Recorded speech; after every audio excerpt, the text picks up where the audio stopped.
자, 반갑습니다. 배동찬 교수의 맛있는 돈 이야기의 배동찬입니다. 자, 여러분 반갑습니다. 아파트, 빌라 더 싸게 사는 방법.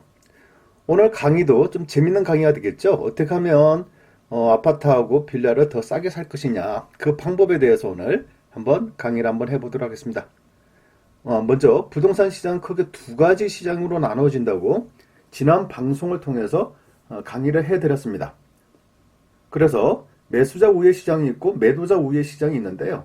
현재 부동산 시장은 매수자 우회 시장이다라고 볼 수가 있고요.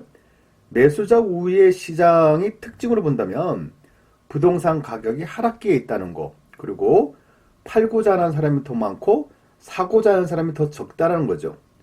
그리고 분위기가 더 깎아주면 매수를 하겠다는 겁니다. 그래서 결론적으로 부동산에 대한 가격 결정 권한은 누구한테 있다? 당연히 매수자, 즉 사는 사람한테 가격 결정 권한이 있다는 겁니다. 따라서 현재의 부동산 시장은 이거는 물어보나 말합니다. 현재 부동산 시장은 누가 우위에 있다? 매수자, 즉 사는 사람이 우위에 있는 시장이다라고 볼 수가 있겠습니다. 그 더 자세한 사항은요, 바로 전 방송이죠. 매수인들 잔치, 매도 가격 후려치기, 이 방송을 꼭 보시기 바라고요. 최고의 장사가 뭔가요? 뭐 간단하죠. 여러분 다 아시는 거예요. 최고의 장사란 거는 싸게 사서 비싸게 파는 거. 요것만큼 뭐 최고의 장사는 없겠죠. 요 그림을 보세요. 요 그림을 보더라도 한쪽은 돈을 지급하고 한쪽은 물건을 지급하는 거지 않습니까? 따라서 이게 흥정이라는 거죠. 물건을 사게 되면 뭔다? 돈이 지급이 되는 거죠. 즉 이왕이면 싸게 사서 이왕이면 비싸게 파는 거. 요게 최고의 장사라고 볼 수가 있겠죠. 그래서 최고의 장사를 하기 위해서는 또 어떻게 된다? 최고의 장사를 하기 위해서는 또 최고의 협상을 해야 되겠죠? 당연한 거죠. 협상을 하셔야죠. 부동산 또한 마찬가지입니다. 다 이게 협상이지 않습니까? 그래서 부동산을 매수할 때 싸게 사는 거고, 부동산을 매도할 때는 비싸게 파셔야 되겠죠. 참 이게 말은 쉬운데 여러분, 이렇게 매수할 때 싸게 사지고 매도할 때 비싸게 팔아지는 건가요? 쉽지가 않죠. 네, 쉽지 않다는 사실 저도 충분히 알고 있습니다. 그런데 중요한 건요, 이렇게 쉽지 않기 때문에 우리가 뭘 한다? 공부를 하는 거 아니겠어요? 공부의 목적은요, 이 모르는 것에 대한 알아가는 거죠. 또 자신이 부족한 부분에 대해서 채워가는 과정이라고 봐야 되지 않겠습니까? 특히 부동산 공부는 이건 돈이 왔다 갔다 하는 공부예요. 요거는 우리가 뭐 영어가 됐든 수학이 됐든 과학이 됐든 물리가 됐든 사실 솔직하게 말씀드리면 몰라도 되는 부분들이 많지 않습니까? 우리가 일상생활을 하면서 영어를 구사합니까? 우리가 일상생활을 하면서 뭐 수학적 미분과 적분을 알아야 되나요? 그거 아니지 않습니까? 근데 이 부동산 공부는 여러분들이 꼭 필요한 공부라는 거예요. 그리고 부동산 공부라는 거는 배워두면 돈이 되는 거예요. 부동산은 모르면 돈이 나가는 거고, 부동산을 알면 돈을 벌 수 있다는 겁니다. 따라서 이 방송을 들으시면 여러분들은 자연스럽게 앞으로 돈을 벌 가능성이 더 많아지는 거예요. 이 방송을 안 들으시면 여러분은 앞으로 자연스럽게 돈 벌 수 있는 기회가 줄어든다는 얘기예요. 왠지 아세요? 여러분이 만약에 이 방송을 계속 들으신다면 여러분의 부동산을 취득하실 때 어떻게 하시겠습니까? 저한테 배운 요 지식과 지혜로서 부동산을 실제 응용하실 거 아닙니까? 그러면 어떤 현상이 일어날까요? 이왕이면 싸게 살려고 그러고 이왕이면 비싸게 팔려고 한다면 이런 교육을 듣지 아니하신 분하고 이런 교육을 들은 분하고는 반드시 뭐가 난다? 차이가 난다는 얘기예요. 따라서 우리가 부동산 공부를 해야 된다는 얘기지요. 아무튼 본격적으로 시작을 한번 해보도록 하겠습니다. 먼저 부동산을 싸게 사는 방법입니다. 그 첫 번째로 본다면 관심 아파트를 지속적으로 관찰하셔야 되겠죠. 그래서 네이버 부동산을 통해서 매물을 이렇게 수시로 확인을 하셔야 되겠죠. 요 구조가 어떻게 나왔는지를 확인하고 그 옆에 보시면 이제 면적이죠. 면적이 공급 면적이 192.67제곱미터이기 때문에 약 58평 아파트가 되겠죠. 그래서 이렇게 매매 시세는 2억 4천에서 3억 4천 정도로 이렇게 거래가 된다는 거고, 맨 밑에 보시면 이제 관리비라는 게 있죠. 요 관리비가 2018년 11월 달 기준으로 한다면 관리비가 한 달에 50만 9,061원이 나왔다는 겁니다. 만약에 겨울이라고 한다면, 동절기라 한다면 관리비가 63만 3,636원이라고 그러네요. 그러면 좀 넉넉하게 쓴다라고 한다면 관리비가 약 70만 원 근접해서 나온다는 얘기지 않겠습니까? 즉 58평 아파트인데 관리비가 이렇게 70만 원 돈이 나온다는 얘기는 요거는 개별 난방이 아니라는 얘기겠죠. 중앙 공급 난방이다, 이렇게 우리가 보실 수가 있겠죠. 그러면 관리비가 좀 부담이 된다라고도 표현을 할 수도 있겠죠. 아무튼 요런 아파트에 대해서 좀 저렴하게 나왔다라고 한다면 이렇게 지속적으로 관찰 한번 하셔야 되고, 또 이제 실거래 가격도 한번 이렇게 확인을 하셔야 되겠죠. 그래서 1년 동안 실거래가가 어떻게 형성되었는지 확인을 한번 해보면, 2018년 11월 달에 보면 매매 금액이 14층, 즉 14층 중에 14층이 2억 3,500만 원에 팔렸다는 거고요. 그 밑에 2018년 7월 달에 본다면 매매 금액이 3억 2,500에도 팔렸고 2억 5천에도 팔렸다는 얘기입니다. 즉, 요 매매 금액의 차이가 굉장히 많다. 똑같은 중간층인데 9층은 3억 2,500, 또 12층이 2억 5천에 팔렸다는 것은 정말 매매 금액 차이가 굉장히 높다라고 이렇게 설명을 드릴 수가 있을 것 같아요. 그리고 두 번째로 본다면 가격을 알아보셔야 되겠죠. 뭐 제일 중요하죠. 가격 얼마에 나왔는지, 또 요 매물이 언제 나왔는지도 확인 한번 하셔야 되겠죠. 그래서 요 58평 아파트가 매매 금액이 2억 5천에 나온 적이 있었어요. 왜냐하면 작년부터 이건 나온 금액이고요. 이 58평 아파트가 이게 층수가 낮은 층인데 불구하고 2억 5천의 매물이 나온 적이 있어요. 작년 같은 경우에. 작년에 그냥 요 아파트를 놓고 본다면 58평 아파트다. 그런데 매매 가격이 2억 5천이다. 일단 싸지 않습니까? 그냥 단순하게 생각하세요. 58평 아파트가 2억 5천만 원이다. 그거 싸다. 그리고 광역시급에 있는 아파트고 또 괜찮은 구에 있는 아파트다. 또 괜찮은 동네에 있는 아파트다. 이 정도면 싸다라고 볼 수도 있겠죠. 그리고 시세로 보더라도 2억 5천에서 3억대가 거래가 된다는 얘기예요. 그래서 금매라고 생각하면 야, 이거 58평 아파트가 금매긴 금매네, 싸다. 그리고 평당 가격으로 따져봐도 2억 5천만 원 나누기 58평 하니까 한 평당 가격이 431만 원 밖에 안 된다는 거죠. 그러면 한번 생각 한번 해보세요.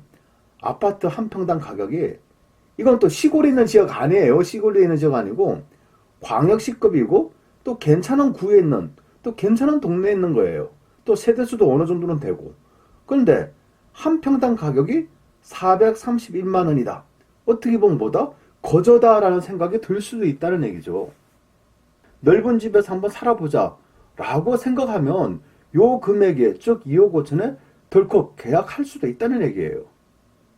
다만 이제 층수를 보면 14층 중에 낮은 층이라는 거죠. 그리고 또 지속적으로 관찰해보면 요거 작년부터 나왔는데 아직까지도 안 팔리고 있다는 거예요. 작년부터 꾸준히 나왔는데 몇 달이 지났는데도 안 팔리고 있다. 그럼 이렇게 몇 달 동안 안 팔린다는 아파트는 그러한 이유가 있지 않겠습니까? 그럼 이제 그러한 이유를 이제 잘 한번 생각을 한번 해보셔야겠죠. 그래서 그러한 이유가 또 뭐냐라고 하니까 이제 그러한 이유는 앞서 말씀드린 것처럼 이제 실거래가를 확인하시면 뭐 간단하게 답이 나온다는 얘기죠. 즉 2018년 11월 달에 14층 아파트가 2억 3,500에 팔렸고, 또 2018년 7월 달에 12층 아파트가 2억 5천만에 팔렸습니다. 그러면 지금 나와 있는 요 2억 5천짜리 매물은 층수가 저층인데요. 요거는 고층에 비해서 저층인데도 가격이 같다라고 하면 선뜻 매수한다는 게 또 비싸다는 생각이 들 수가 있지 않겠습니까? 그래서 우리가 이렇게 가격, 실거래 가격을 확인을 한다라고 볼 수가 있겠죠. 또 하나 제가 앞서 말씀드린 거 있지 않습니까? 요 아파트의 특징이 중앙 공급식 난방이라는 거죠. 그러다 보니까 겨울에는 관리비가 뭐 60만 원에서 70만 원 돈이 나온다는 얘기예요. 한 달에 그냥 납부하는 관리비가 70만 원 돈이다. 겨울에. 이거 뭐 적지 않은 금액이지 않나요? 여기에 대해서 이제 부담감이 있는 거예요, 사람들이. 따라서 대형 평수 아파트고 중앙공급식 아파트가 인기가 떨어지는 이유가 관리비 때문이다라고도 그런 식으로도 볼 수도 있겠죠. 결론적으로 본다면 현재 요 가격은 그렇게 싼 가격이 아니다라고 볼 수가 있겠죠. 그 와중에 2019년 1월 달에 이제 58평 아파트 매물이 또 하나 나오게 됩니다. 그 얼마에 나왔냐니까 매물 가격이 2억 4천만 원에 나온 거죠. 또 층수가 어떠냐 하니까 층수가 고층이라고 합니다. 그럼 여러분 입장에서는 작년에 2억 5천에 58평 아파트 저렴하다. 그냥 묻지도 마, 따지지도 마. 그냥 샀어. 왜? 넓으니까. 또 싸니까. 이렇게 아무 생각 없이 투자를 하면 저층을 2억 5천에 취득하게 되는 거고, 기다리면 고층이면서 2억 4천짜리가 나온다는 얘기예요. 좀 차이가 많이 나지 않습니까? 요즘에서 차이가 많이 나는 거예요. 그리고 요 매물이 언제 나왔는지도 여러분이 눈여겨보시라는 얘기입니다. 한 달 전에 나온 매물인지 아니면 6개월 전에 나온 매물인지. 물론 부동산에서 인터넷으로 해가지고 요 날짜를 6개월 전에 나온 거지만은 그래도 수정을 하면서 계속 수정을 하면 2주 전에 나온 매물이 될 수도 있어요. 그래서 제가 말씀드리는 거는 관심 있는 부동산에 대해서, 아파트에 대해서 꾸준히 지속적으로 관찰을 하라. 요 얘기를 제가 말씀드린 거고요. 또 매도인이 오래 가지고 있었냐, 아니면 또 단기로 가지고 싶냐, 요 부분에 대해서도 좀 싸게 할 수 있고 또 덜 싸게 할 수 있는 겁니다. 예를 든다면 장기적으로 가지고 있다는 분은 거주의 목적이 되겠죠. 그런 분들은 급한 게 없어요. 그런 분들의 특징은 급하지는 않겠죠. 천천히 팔아도 된다는 얘기예요. 그런데 취득한 지 1년, 2년, 3년, 즉 단기다. 그런 분들의 특징은 이렇게 빨리 이사를 가고 싶다라고 하면 그냥 팔아야 되지 않습니까? 그러면 누가 더 싸게 해주냐라고 하면 오래 가지고 있었던 분의 특징은 이 가격에 안 팔리면 안 팔아 라고 생각하시는 분들이 많고, 단기로 가지고 있는 분들의 특징은 이 금액이라도 아니면 더 싸게라도 팔고 나가고 싶다. 그런 심리가 더 많다는 겁니다. 싸게 사는 방법 세 번째를 보면 매도하는 이유를 알아보라는 얘기입니다. 매도하는 이유는 다양하겠죠. 뭐 직장 관계가 있을 거고, 사업 관계, 뭐 이혼이나 결혼이나 분가나 또 뭐 지병, 아니면 학군 때문에 실직이나 기농이나 또 뭐 수익 창출, 즉 이 정도 선이면 이득을 받기 때문에 한 번쯤 정리를 한다. 그런 차원에서 던지는 경우도 있겠죠. 즉 매도인의 매도 사유가 이렇게 많다는 얘기예요. 제가 드리고 싶은 얘기는 매도인의 매도 사유 중에서 좀 안 좋은 부분이 있을 수 있겠죠. 예를 들어서 뭐 또 지병 관계, 아니면 뭐 사업이 좀 제대로 안 됐다는 거, 또 뭐 실직을 했다든 거, 요런 경우에는 꼭 이사를 좀 가야 될 분위기일 수도 있겠죠. 그래서 꼭 이사를 가야 될 분위기, 이런 사람들은 매도 가격을 좀 더 깎아줄 가능성이 더 많다라고 볼 수가 있겠죠. 그래서 매도 이유까지도 우리가 꼼꼼히 좀 살펴본다면 이렇게 꼭 팔 사람인지 아니면 그냥 던져 놓는 그런 매물인지 우리가 확인을 할 수가 있겠죠. 네 번째로 보면 집에 대한 흠집을 확인한다는 겁니다. 즉 우리가 집을 한번 볼 수도 있겠죠. 뭐 매수하기 전에 집을 한번 봤는데 인테리어가 한 번도 안 돼 있는 집이다. 그리고 손본지가 오래된 집이다. 화장실, 싱크대, 신발장 등등 이거 다 다시 한번 해야 된다.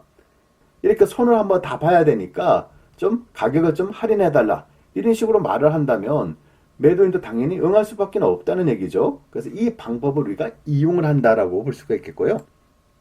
마지막으로 싸게 판다면 내가 매수할 수도 있다. 라는 이미지를 심어주는 거죠. 그리고 이렇게 이야기를 해야 되는 거죠.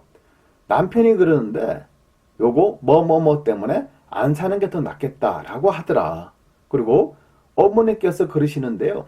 이러이러한 부분이 좀 마음에 들지 않아 하시더라. 그래서 안 살려고 하시더라. 집을 보시는데 썩 내키지가 않더라. 라고 이제 뭐 한다? 핑계거리를 이제 대는 거예요. 누가 그렇더라. 누가 이렇게 말씀을 하더라. 그 얘기는 사고자 하는 마음은 있는데 뭐 한다? 다른 사람이 반대를 한다는 얘기죠. 그러면 이 얘기가 부동산을 통해서 또 매도인한테 전달이 되면 급하게 매도를 해야 되는 사람 입장에서는 나는 이거 팔고 나가야 되는데 저 사람이 사고자 하는 마음은 있는데 요러요러한 부분 때문에 안 살 수도 있겠구나. 그러면 가격을 좀 더 깎아줘야겠구나 라고 생각할 수도 있겠죠. 요점을 이용을 합니다. 그래서 남편이 그러는데 어머니께서 요러 하시는데 점점점점 핑계를 대시다가 그런데도 만약에 가격을 더 할인을 해주시면 살 수도 있다 라고 말씀을 하시는 거죠. 그렇게 하면 만약에 매도인이 급하다면 어쩔 수가 없지 않겠습니까? 그 금액에, 여러분이 제시한 금액에 이 부동산을 매도할 수도 있다는 거죠.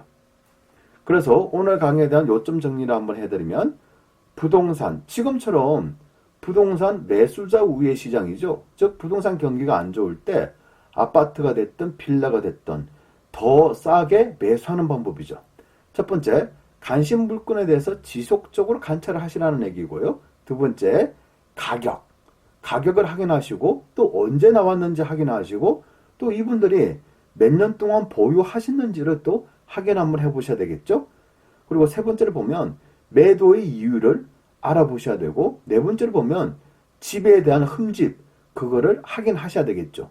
그리고 다섯 번째를 보면 만약에 싸게 파신다면 매수할 수도 있다라는 어필을 하시게 되면, 이왕이면 지금 같은 시기에 더 저렴하게, 더 싸게 매수할 수도 있다라고 이렇게 한번 강의를 한번 해드립니다. 물론 뭐 부동산 지금 분위기에서 어떻게 사냐라고 말씀하시는 분도 계실 수가 있겠는데요. 뭐 부득이하게 사야 되는 경우도 있지 않습니까? 그렇지 않나요? 아무리 뭐 아파트 사지 마라, 뭐 빌라 사지 마라, 토지 사지 마라, 상가 사지 말라 이렇게 강의를 해도 사시는 분은 사시잖아요. 또 어쩔 수 없이 거주의 목적으로 사야 되는 거고, 또 뭐 결혼해야 되고, 또 시집 장가 가야 되고, 또 뭐 분가도 해야 되고, 또 어쩔 수 없이 집을 구할 수밖에 없는 그런 환경이 있을 수도 있다는 거죠. 그래서 그런 환경, 즉 어쩔 수 없이 매수를 해야 되는 입장이라면 이왕이면 뭐 해라? 싸게 사시라는 거죠. 그래서 오늘은 부동산을 싸게 사시는 방법에 대해서 간단하게 한번 설명 한번 해드렸습니다. 이상까지 배정찬 교수의 맛있는 도움 이야기였습니다. 감사합니다.